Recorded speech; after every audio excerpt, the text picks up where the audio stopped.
This is just truly wonderful. Sorry, that's not in my speech, but it's a real thrill to see all of you today in this magnificent whale hall. Deputy Lieutenant Sir David, Vice-Chancellor, ladies and gentlemen, welcome to this ceremony, which is my opportunity to thank all those who have made this project happen, and there are a lot of them. I'm Paul Brakefield, I'm Director of the Museum. We celebrate today the completion of the redevelopment of the historic Museum of Zoology as an outward-facing organisation with all the facilities and sparkling smartness one expects of a dynamic, modern museum. I'm especially delighted to welcome Sir David Attenborough as our guest of honour.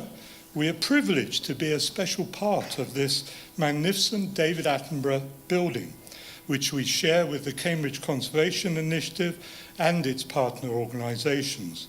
The building, with the museum at its heart, is dedicated to understanding and conserving biodiversity for future generations. The David Attenborough building, with its unique community, is a tribute to the strategic vision of the university. Its central purpose of biodiversity conservation is also extremely timely in this era when the natural world faces so many challenges. Our project would not have happened without the wholehearted support of the university, to whom we are immensely grateful. We are also embedded as a museum in a world-leading department of zoology that has supported us to the absolute hilt. I'm very pleased actually also today to announce the news that Nicholas Hare Architects have today won a major Riba Award for this building.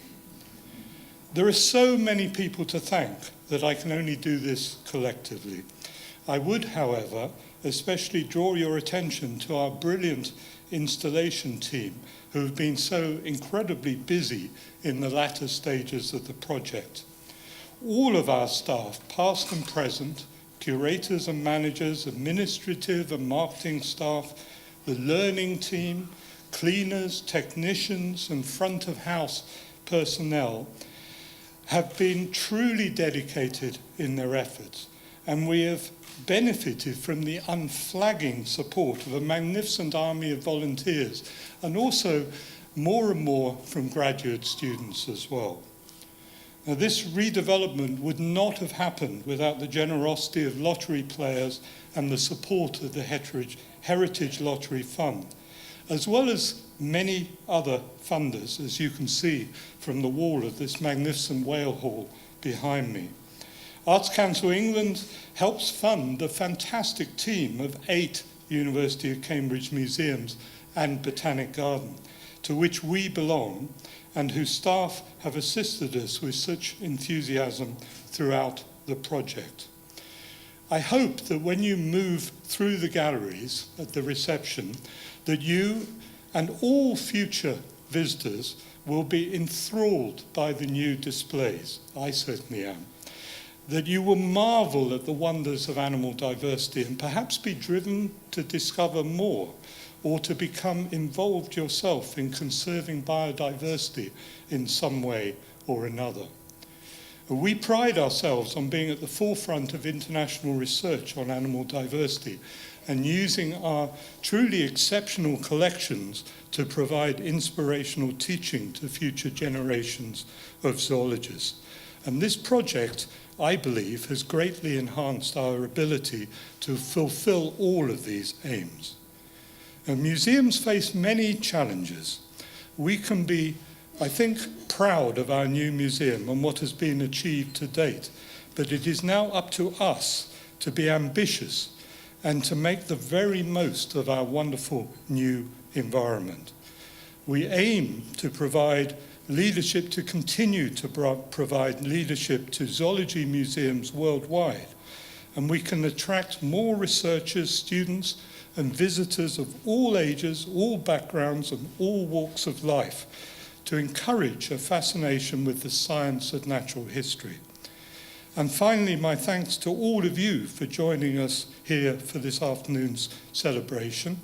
And it is with extremely great pleasure that I now hand over to Sir David to unveil the commemorative plaque.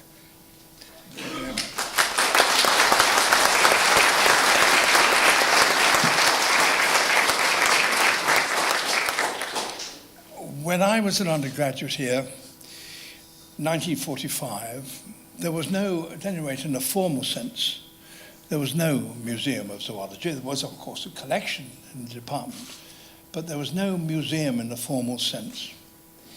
So this is a newborn museum, in my experience. And there is a great advantage that comes from being newborn and modern. And you will see what it is in just a minute or two when you go into the galleries. But it's revelatory. It's revelatory for all kinds of reasons. It's revelatory from display reasons. You'll see a glittering showcase. Any idea that a museum could possibly be fusty or dusty or boring will not occur to your brain for a microsecond, because it's ravishingly beautiful and excitingly and thrilling to when you turn around a corner you see a new revelation. But it's also exciting and thrilling and revelatory in a scientific sense. The new science that is in these galleries is breathtaking. There's a whole new order. I had to make a note of it in my diary. There's a whole new order, a grouping of animals, which include tenrecs and dugongs and various other animals that I'll let you find out, which suddenly we worked out. Suddenly geneticists have worked out what are related. I have to put it in my diary. Look at it, you'll see it. But it's all the science, so there's new science, new display, marvelous creatures. Another thrill for me was to bring the past into the present, in the sense that you display fossils alongside their descendants, living descendants. Suddenly you see the great panoply and panorama of this natural world opening in front of you, seeing all these things develop over 500 million years. It is a revelation, and I am truly, truly proud to be able to be given the privilege of opening it. Other one.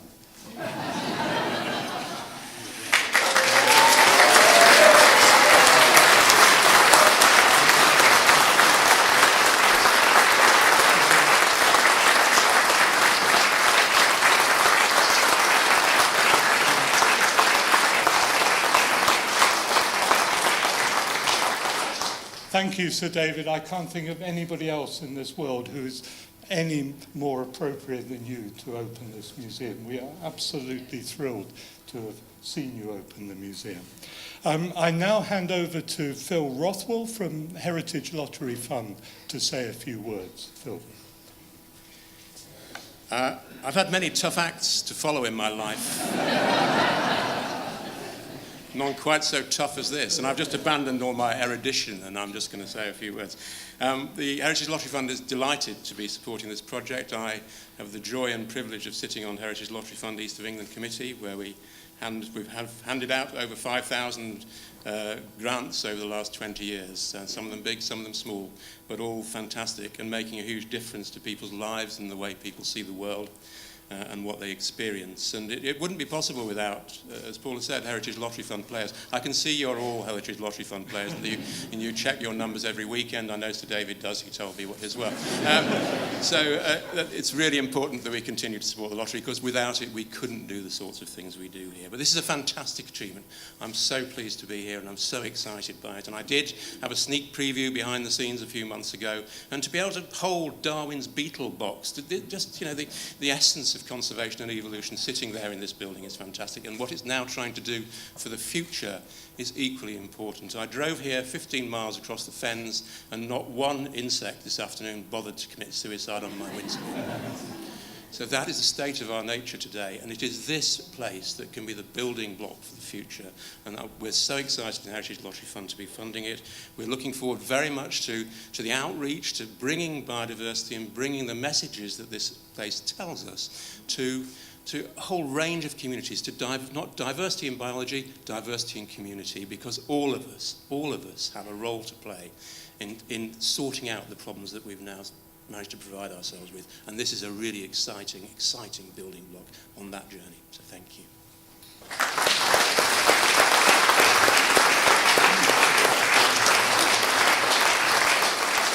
Thank you very much, Phil. It's now a pleasure to hand over to an old friend of not just this museum, but all the museums in Cambridge, Cathy Fawcett from Arts Council England.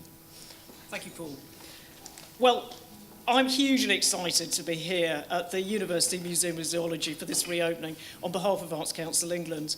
This is a museum with one of the largest and most important national history collections in the country. Arts Council England's mission is great art and culture for everyone. And this new museum, which Arts Council core funds as part of the University of Cambridge Museums Consortium through our National Portfolio Funding Programme, delivers this in a truly remarkable way. Through its world-renowned collections, newly displayed in these brilliant new spaces, through its innovative research, its exciting public artworks, and its excellent engagement programmes. This is a stunning new chapter for this museum, and also for Cambridge as a city. We're very grateful to our colleagues at the Heritage Lottery Fund and to national lottery players and to the many other supporters and funders of this museum, including, of course, the University of Cambridge, for their support for this project. As one of the first arts councils across the world to demonstrate commitment to embracing environmental sustainability and reducing carbon footprint, both within the Arts Council and through the organisations we fund, we're really delighted to be supporting a museum to make such a compelling contribution through its work in this area. Through the museum's MPO programme and through a very important other Arts Council funded project, the Beetle Voyage, a designation development funded project which focuses on the notebooks written by the Reverend Leonard Jennings and on the etymological collections to which they relate. I've been hugely impressed by the immense enthusiasm, dedication and hard work of the staff team at the University Museum of Zoology towards opening up access to their remarkable collections. I'd like to commend the staff at the museum and their fellow museum volunteers for the immense hard work they've put into reopening this museum after 5 years. It's an amazing achievement and will, I'm sure, transform public engagement with its unique collections and greatly contribute to public understanding of the value of natural history collections and their wider role in increasing both our understanding of the natural world and the great environmental challenges of our time. Thank you, Cathy.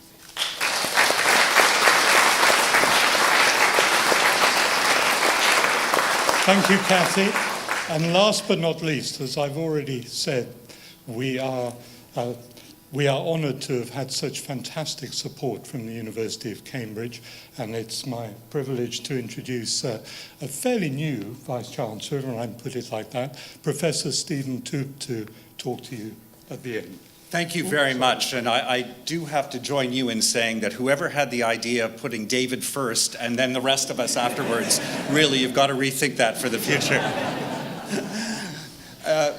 Sir David, Deputy Lieutenant, distinguished colleagues, students, friends of Cambridge, we're of course used to hearing that Cambridge is in many ways exceptional. Our unique college system, our incredible buildings in a picturesque and ancient town, first-rate students, world-leading academics, history of groundbreaking discoveries, Nobel Prizes, but there is still more to Cambridge. It's a place of record, a place where our library keeps a copy of every book published in the United Kingdom, and our museums are filled with treasures that map the very history of the world.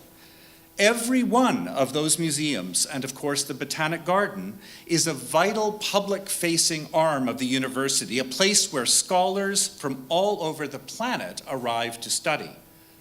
The Museum of Zoology confirms its place today as one of the world's most important collections and as a key piece in the university's crusade to record and conserve biodiversity.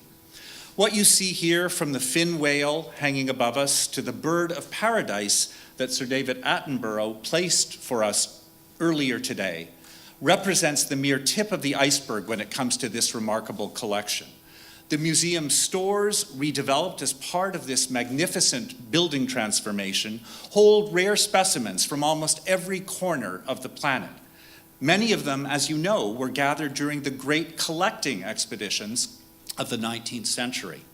They include, as we heard, a large selection that Darwin himself amassed during his voyage on the Beagle. Yes, the collection that Darwin himself selected. Naturally, it's Cambridge.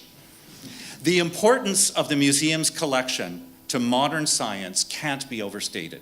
It's central to our world-leading Department of Zoology, a department with an extraordinary history and an incredible ability to make a difference, I think, in the world today. Modern technology allows current students and scientists to use methods undreamt of 150 years ago to study this collection and make new findings. It's possible that the carefully preserved zoological specimens on display here, even those of sadly long extinct animals, may be the heart of discoveries that enable us to conserve species for the future. And the museum's mission stretches beyond the exhibition and study of biological material. This is a place where the crucial task of inspiring the next generations takes place. A dedicated education team of just 2 people helps teachers engage with the collections, with curators, departmental students, and staff. Online resources are being developed, workshops held, young minds connected with this museum. It's estimated that roughly 12,000 school children will take part in activities in the Learning Lab each year. Imagine the inspiration, what they may go on to do. Teachers and school children alike are galvanized by the palpable enthusiasm of the museum's staff and volunteers, and that kind of passion is essential to engender the deep love of the natural world that we all, I think, aspire to and want to share. Our researchers, curators, and conservators are working with local volunteers, our thanks to them, and with counterparts across the globe. They're exchanging ideas with communities in locations as far afield as Sumatra, Ethiopia, Kenya, Colombia, various oceanic islands. I'm told that on a recent field trip, for the first time, one of the museum's learning assistants accompanied a research team to Indonesia. She's now inspiring audiences with her experiences and direct observations. That kind of journey echoes in the footsteps of Charles Darwin himself. He went on a voyage of exploration that changed his thinking, and through communicating his discoveries, he changed the thinking of the world. The Museum of Zoology is a place of discovery and influence, a place that can help change the future. It's also closely affiliated with the next door neighbors, the Cambridge Conservation Initiative, also housed in this magnificent David Attenborough building. The CCI, as you know, is the largest cluster of conservation organizations in the world. And its proximity to the museum is of real importance in communicating the message of conservation and sustainability of paramount importance to our planet. So I think that this museum is a resource of which Cambridge, and indeed the United Kingdom, must be proud. We're grateful to all who've understood its importance and contributed to its ongoing success. Thanks to you, we can make groundbreaking research available to the widest audience. Thanks to you, we can use this collection to influence young minds into keeping and commending the future of this planet. Thanks to you, our researchers can make discoveries and exchange knowledge with others all around the world. And that doesn't happen without vision. It doesn't happen without financial support. Speaking of which, I hope that you will all have a chance to admire right down here the beautiful new donation box. Far more than simply a piggy bank, it is a magnificent work of art by Matt Lane Sanderson, who also designed the Corpus Clock on Trumpington Street. Every child who comes in here will want to turn that lever, I have absolutely no doubt, and I bet many adults too. So our thanks to Matt for creating such a beautiful piece. In closing, I reiterate Paul's words of thanks to absolutely everyone involved in the multifaceted work of transforming the Museum of Zoology. I just had the pleasure of touring with Sir David, and it is truly magnificent. You're in for a treat. And I want to pay special tribute to Professor Paul Brakefield himself. His vision has played no small part in this achievement.